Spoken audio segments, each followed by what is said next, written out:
Release సినిమాలకి రేట్లు పెంచుతున్నారు. పెంచే దానిలో కూడా మాకు పర్సెంటేజ్ కావాలి అని ఒక డిమాండ్ కనిపిస్తుంది.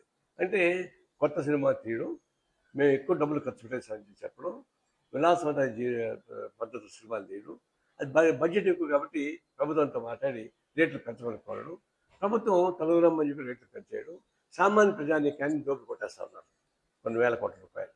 ఇది ఎవరిచ్చారు మీకు హక్కు? మీరు విలాసవంతం ఖర్చు దిగి పెట్టాలా? పారితోషికాలు 100 కోట్లు దిక్కేయాలా? ఆ భారాన్ని మొత్తం తీసుకుని ప్రజల మీద వేయాలా? కుదరదు. అలాంటి పద్ధతి ప్రభుత్వం స్వస్తి పలకాల. వాళ్ళు ఏమైనా సినిమాలు తీసుకోండి, ఏ విధంగా అయితే సినిమా థియేటర్ టికెట్ అదే ఉండాలి తప్ప ప్రత్యేకమైన షో పేరుతోటి ప్రభుత్వం అట్లా రాయితీ వేయబడ్డ ఒకటి.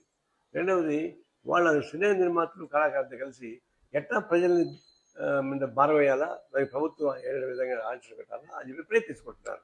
అది ప్రజల మీద భారం వేస్తే అంగీకరించడం కరెక్ట్ కాదు. సినిమా కళాకారులు కథ కేవలం అది ఇండిపెండెంట్ బాడీ కాదు, ప్రభుత్వం జోక్యం పుచ్చుకోవాలి. ఈ సినిమాకు సంబంధించినటువంటి ఈ కళారంగానికి సంబంధించి ఒక గైడ్లైన్స్ ఉండాలి, స్పష్టమైన గైడ్లైన్స్ ఒకటి ఉండాలి. ఆ గైడ్లైన్స్ రాష్ట్ర ప్రభుత్వాల దగ్గర లేవు, 2 రాష్ట్ర ప్రభుత్వాలు కూడా లేవు.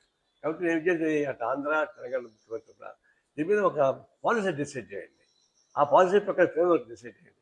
అంతే మీరు కంట్రోల్ వదిలిపెట్టి వాళ్ళ పట్టి వాళ్ళు దోపిడీ చేసుకుంటూ కూర్చుంటే వాళ్ళ కాబట్టి మేము ఇన్ఫ్లుయెన్స్ చేస్తామంటే మీరు పెంచేసుకుంటూ కూర్చుంటే మీ హెల్ప్ కోసం ఎవరిని దోపిడీ చేస్తారు? మీరు ప్రజలను దోపిడీ చేస్తారు. ఇది అంగీకరించడం సాధ్యం కాదు.